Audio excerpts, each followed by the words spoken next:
여러분 반갑습니다. 오늘도 여러분과 함께 사도행전 성경 말씀을 읽어가면서 강해하고 또 여러분과 함께 한 마음으로 믿음의 단계를 스텝 바이 스텝 한 걸음 한 걸음씩 앞으로 나가기를 원합니다.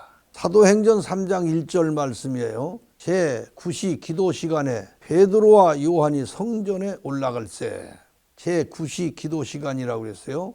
이것은 9시라고 했지만 오후 3시예요. 우리나라 시간으로 오후 3시. 성경을 보노라면 구약에서 또는 신약에서 시간이나 시각이 나옵니다. 그런데 구약 시대에는 오늘날 같은 정확한 시간이 없었고 태양과 달과 그런 변동에 따라서 대략의 시간을 구분해 놨던 것뿐입니다. 그 후 페르시아, 바사라고는 페르시아, 헬라, 로마의 중간사 시대를 거치면서 오늘날과 비슷한 24시간제가 되었어요.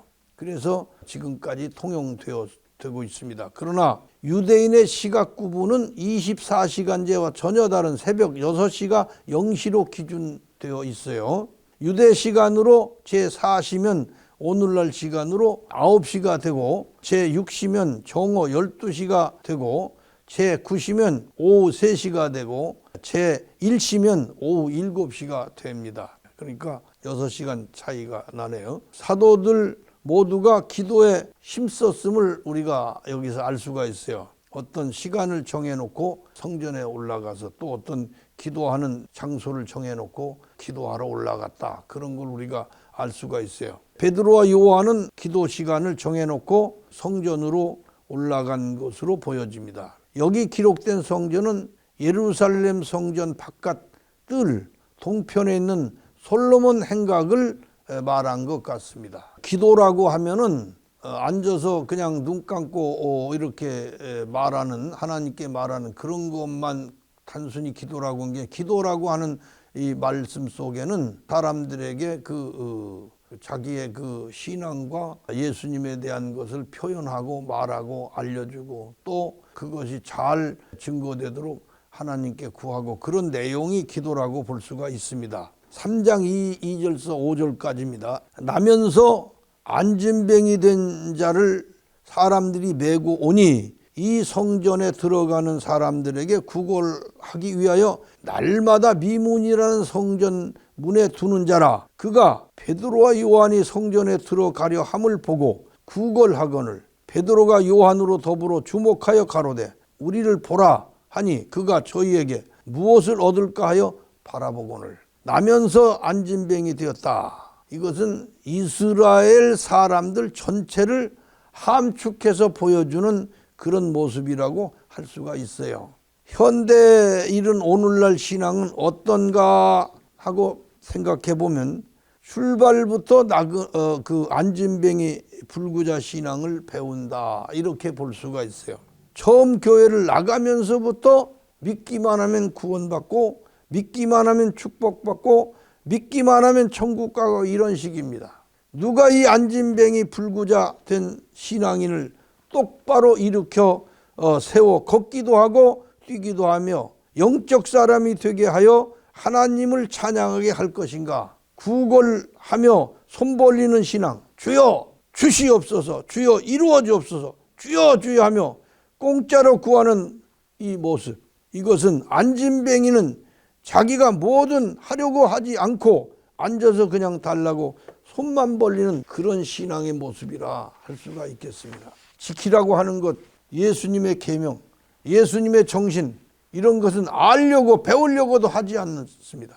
그냥 다 졸라대기만 하면 준다는 그런 신의 신앙, 이것이 옛날 이스라엘 백성들의 신앙이었고 오늘날 교회에서 벌어지고 있는 신앙의 형태가 아닌가 이렇게 생각해집니다. 사도행전 3장 6절입니다. 베드로가 가로되 은과 금은 내게 없거니와 내게 있는 것으로 네게 주노니 곧 나사렛 예수 그리스도의 이름으로 걸으라 하고 그 불쌍한 불구자에게 무엇인가 주고 싶은 베드로의 마음, 그 마음이 곧 성령으로 지금 일하고 있는 베드로의 사랑의 마음입니다. 그래서 베드로는 은과 금은 내게 없거니와 그 사람에게 한 푼 두 푼 적성한다고 그것이 그 사람 인생을 변화시키겠습니까? 그 사람의 인생을 변화시킬 만한 은과 금은 베드로에게 없다. 그러나 그 안진뱅이를 인생을 변화시키는 그런 이름이, 그런 것이 베드로에게 있었는데 그게 무엇이냐? 나사렛 예수 그리스도의 이름이었다 그 말이죠. 나사렛 예수 그리스도의 이름을 통하면 그 사람의 인생을 뒤집어 놓고 변화시킬 수 있는 확신이 베드로에게 있었던 것입니다. 나사렛 예수라. 나사렛은 가난뱅이 천민들을 가리킨 말입니다. 천막촌, 쉽게 말하면 빈민촌입니다.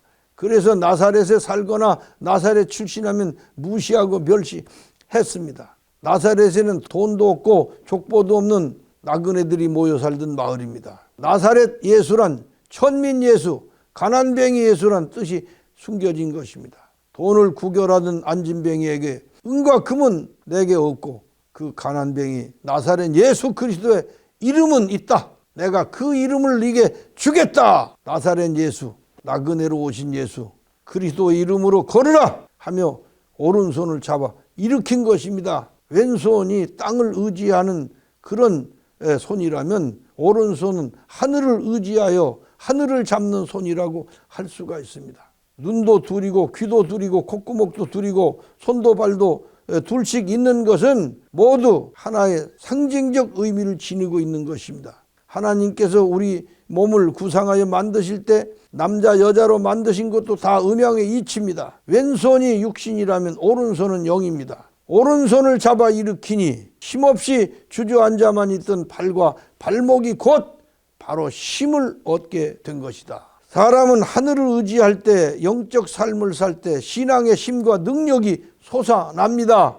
이것이 신앙의 근원이며 힘이 생기는 원리입니다. 사도행전 3장 8절서 10절까지입니다. 뛰어서서 걸으며 그들과 함께 성전으로 들어가면서 걷기도 하고 뛰기도 하며 하나님을 찬미하니 모든 백성이 그 걷는 곳과 및 하나님을 찬미함을 보고 그 본래 성전 미문에 앉아 구걸하던 사람인 줄 알고 그의 당한 일을 인하여 심히 기이 여기며 놀라니라.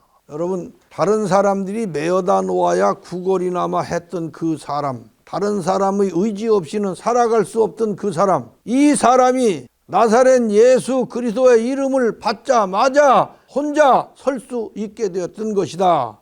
그리고 걷기도 하고 뛰기도 할 수 있게 된 것이다. 하늘나라는 다른 사람의 의지에서는 갈 수 없고 멀고 험한 나그네의 길입니다. 그래서 안진뱅이가 갈 수 있는 나라가 아니죠. 그런데 이제 안진뱅이가 일어나 걷기도 하고 뛰기도 하며 하나님을 찬양하며 하나님 나라를 향하여 하늘 아버지 집을 향하여 갈 수 있게 된 것이다. 이런 놀라운 기적이 예수님도 죽고 없는 가운데 베드로와 요한에 의해서 일어난 것이다.